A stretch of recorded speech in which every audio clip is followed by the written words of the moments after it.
With love, all kinds of creative action takes place. You see how Raulbai has love for me. And in this place, we all also got new ideas of creating a beautiful thing.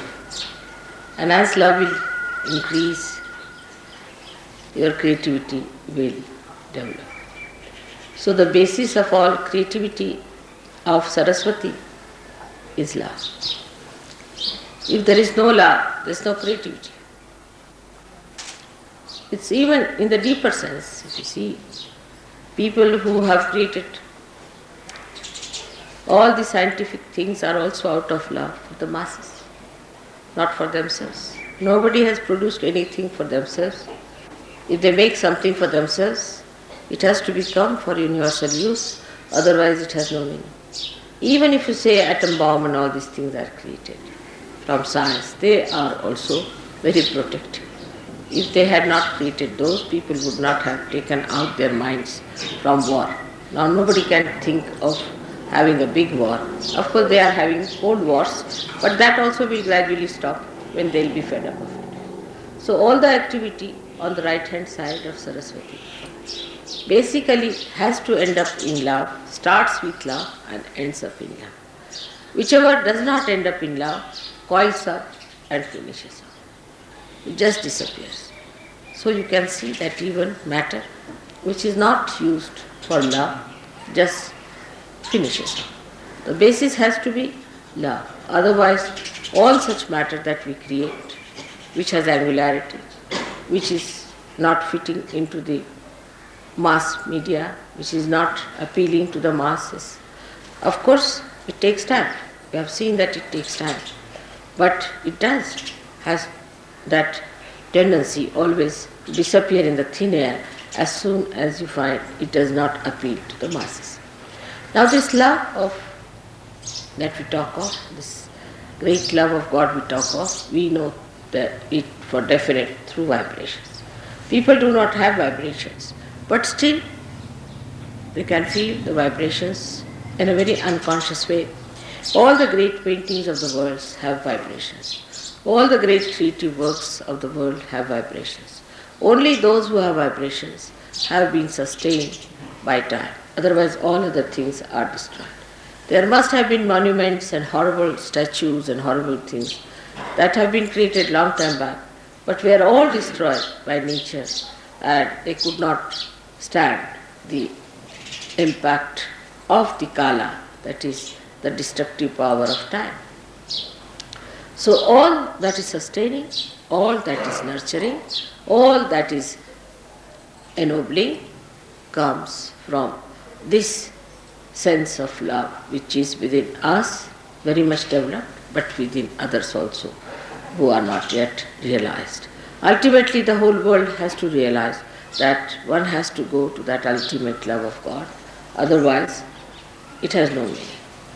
Now you have seen in art, people have taken to other methods of appealing to people by using cheap things and very vulgar things, just to make people think that this is art. But this will all disappear. It cannot sustain the impact of the time, as I told you. It cannot, because the time will kill it. All these things have to disappear. And already you can see the result, how things are changing everywhere, even in the West. So there is no need to be so much disappointed with the West and to say that the Western world is a wasteland. It is going to be all right, and it has to be done. Especially it has done a lot of puja of Saraswati, I should say, in the West. Much more that they have done in India, because they have gone to learning, they have tried to find out so many things. But only thing they forgot, that it is a goddess of learning. Everything comes from the goddess, that's what they've forgotten. And that's why all the problems have been created. If there is no spirit in your learning, if there is no source of the goddess in your learning, then it is absolutely useless. If they had realized that there is the spirit that is working it out, they would not have gone that far. And that's what I was warning the Indians all through, that you are now taking to industrial revolution in a way. And to avoid all the complications of industrial revolution, you must try to know the spirit. If you do not know the spirit, you will have the same problems as these people have, because they are also human beings, you are also human beings. You will go the same way, at random you will run, and there will be problems, the same problems as the Western people have suffered. Now, Saraswati's blessings are so many that one cannot describe in such a short time. And the Surya has given us so many powers that it is impossible to tell them even in one lecture, even in 10 lectures. But how we go against Surya and how we go against the Saraswati while doing the worship of Saraswati is to be seen very clearly within ourselves. For example, the Western people are very fond of Surya because they have no Surya with them. But they go too far with it, as you know, and create complications within themselves of Surya. But the main thing that one has to achieve through Surya is the light within. Is the light within. And if Surya chakra at the Agya level is occupied by Lord Jesus Christ, then it is even more essential that the purity of life, what we call niti, is the morality of life.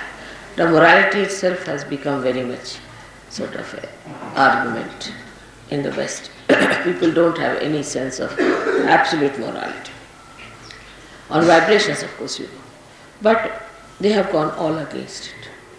Those who are the worshippers of Jesus, those who are the worshippers of the Surya, of the Saraswati, have all gone against the powers of Surya, just disobeying it. Because you cannot be a Surya if you do not have a proper sense of morality and holiness.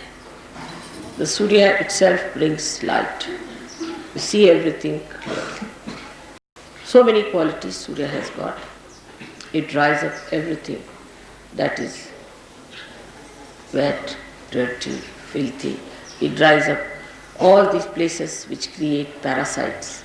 But so many parasites are created in the West. Not only parasites, but there are horrible cuts and horrible things which have come into those countries which is supposed to be full of light. And in that darkness they exist. Darkness about their spirit, darkness about their own knowledge, and darkness about love. These three things have taken over in the places where you are supposed to love light. Light doesn't mean what you see with your gross eyes. Light means from within, the light of love. That one should understand. Light of love. And it's so soothing, it's so sweet, it's so beautiful, it's so enamoring, it's so abounding that unless and until you can feel that light within you, that light which is of pure love, of purity, pure relationships, pure understanding, if you can develop that kind of a light within yourself, then the whole thing will be cleansed. Wash me and I shall be whiter than snow. This is what happens to you when you are completely cleansed. The purest form of nature is within us. The purest form of nature is within us. Our chakras are made out of that purest form of nature. We are the only people who are spoiling it by our mental thinking. Again, the same, Saraswati's work. We are going against Saraswati itself. Saraswati cleanses all that is impure in nature, while with our brain activity we are spoiling all that. All our brain activity goes against pure intelligence. And that's what one has to understand, that this pure intelligence is not to be soiled by our thinking. Our thinking can make us so bumptious, so ego-oriented, so impure, that we can really eat the poison and say, what's wrong? Just the opposite of Saraswati. If Saraswati is within us, she gives us subuddhi, wisdom. And that's why to worship Saraswati, to worship Surya, we must have that clear vision as to what we have to be, what we are doing, what filth we are living in, what our mind is getting into. After all, we are here for emancipation and not for just pampering our ego and living with our filth that is with us. So this light should come within us and we should try to rise above our own mental filth which is being created around us. Apart from that,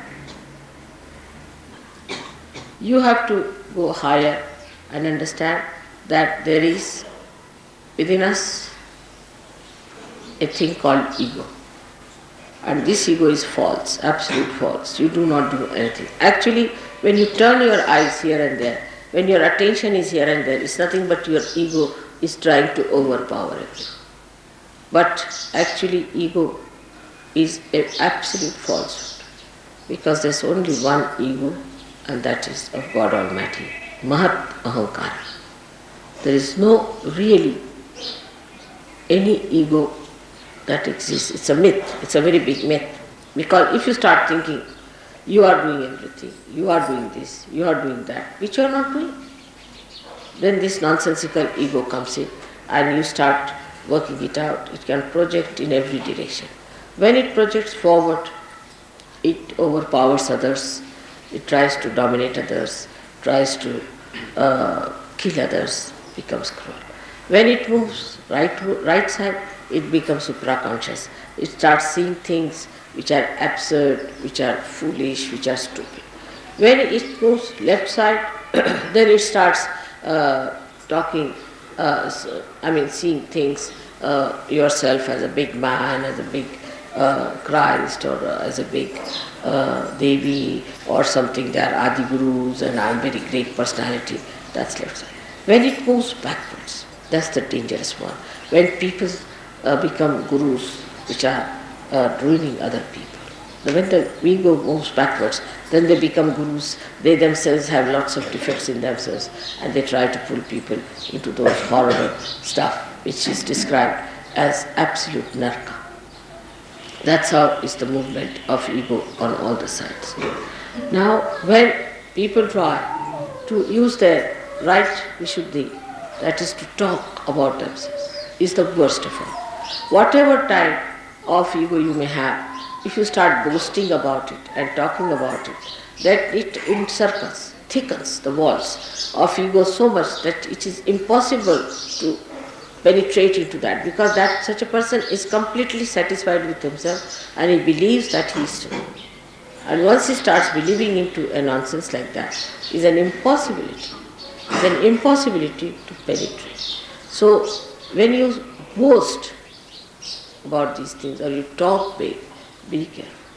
You see, you know what I am, but how many times do I say I am that? Even if I say once, it makes tremendous vibrations for you. But how many times do I say so? At the most, if you say something, I say, yes, but I don't say that. If I say it loudly, I don't know what may happen, the whole thing might be blasted with me. So, one has to understand that Mahat Ahankara is the one that acts, that works, that really. Sometimes I shout at you, immediately all the bhoots run away. Just once I shout. Yesterday you saw all the bhoots that were coughing, they all ran. Yesterday just I stopped. So you should understand that now as you are realized souls, you can also do the same. Use your right vishuddhi to shout at yourself. Now will you please stop boasting? Will you stop talking all this nonsense? Will you stop showing off? Then it will stop. Now this thickening takes place by people who really are active, who want to do something about it. Not that they are not active, they want to do it. But they know only one way is to act through talking. They don't understand that there are inner ways by which you control it much more. Because they don't want to take to that, they take to this talking. And once they take to talking and they talk about it, the whole power flows away. But if they do not talk about it and keep it within themselves, it's all right, you can tell me about your experiences or anything, but if you start telling others, by talking about it too much, then the powers that you have got will be all disappearing gradually from you. And you will just come down to absolutely lowest level.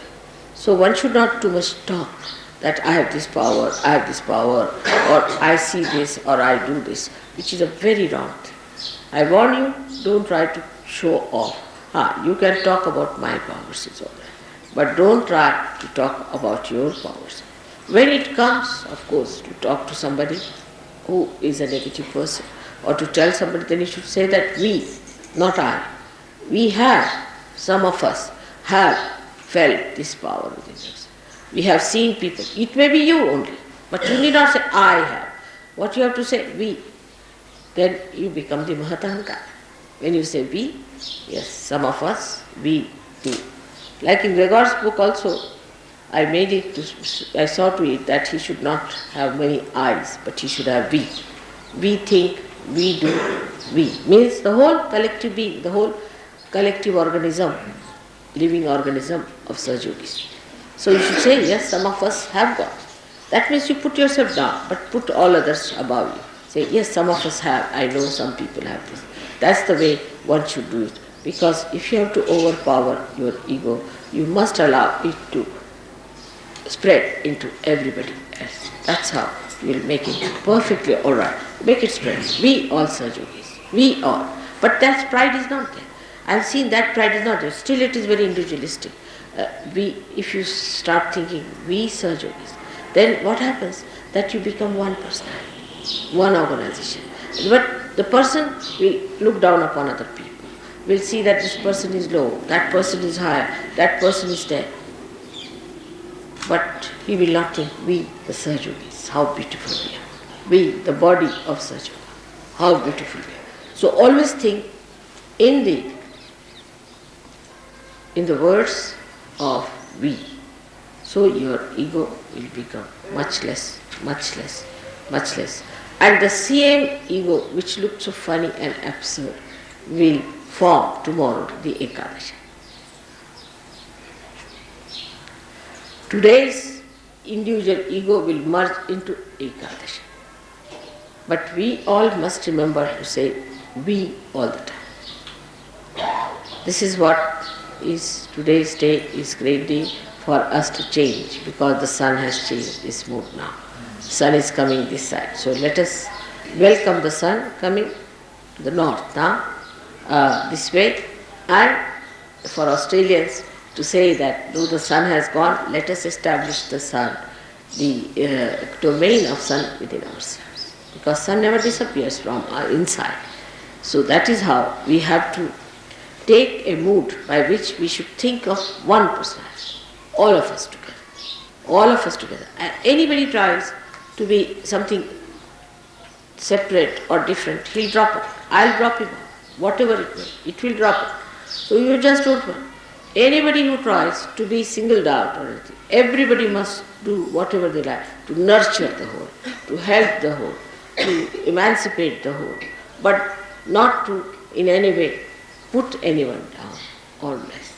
Because this is not the way the Sahaja-yoga is. Sahaja-yoga only works in collectivity. And the one who has developed this permeating spirit is a real Sahaja-yoga.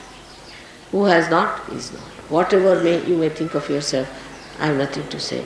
But this permeating personality, which moves from places to places, whether you talk or not, like your mother is, whether I meet you or not makes no difference, but I am permeating through all of you. By little things also, I am there with you.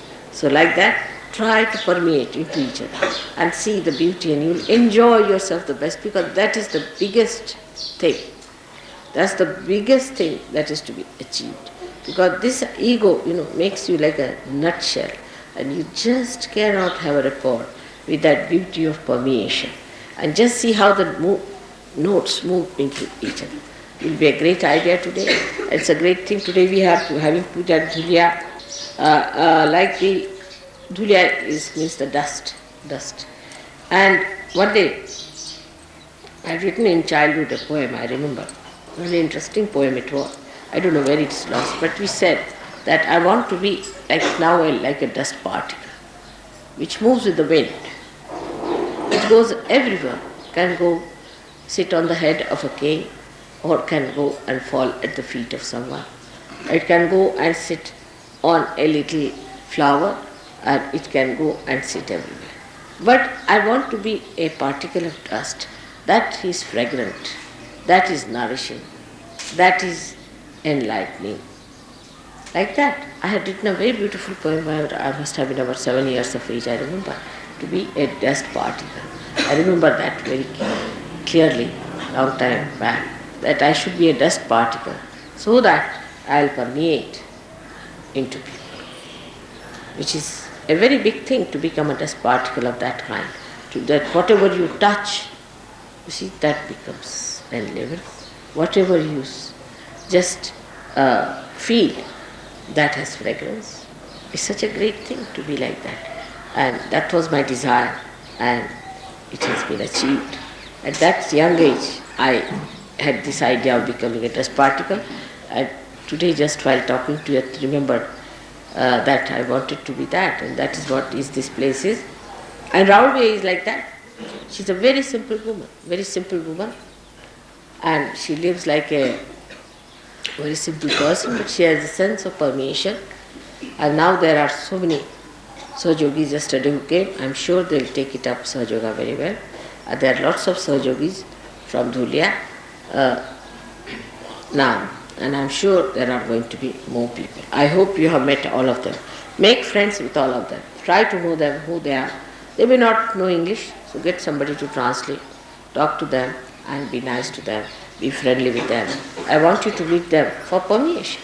You should know who are the people here, who are in Nasi, because somehow we never meet the Sahajogis, you see, who are in that particular place.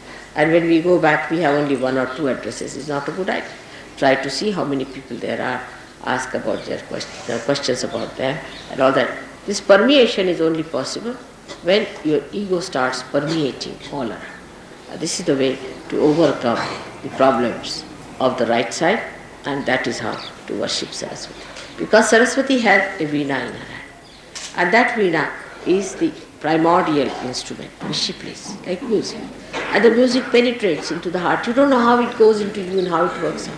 And that's how a person who is a Sahajogi should permeate like music into everything. She has so many qualities, as I told you, it cannot be described in one lecture. But one of the greatest quality of hers is that she ends up into subtler things. Like the Mother Earth will end up into fragrance. Music will enter into melodies. Like that, whatever she creates ends up into something later. Matter, whatever she produces, ends up into aesthetics. If matter does not have aesthetics, then it is gross. Like that, everything. Now, you will say, what is water? Water becomes the river Ganges. These are the subtler. So, the matter gets into subtler things because it has to permeate. It has to permeate. So, everything, whatever it is, and the best of all is the air. That air becomes the vibrations. So, you can see how whatever has come out from this matter, from these 5 elements, becomes that subtle thing. Of course, the left side and right side both work it out, because the love has to work on this, and when love acts on matter, it becomes that.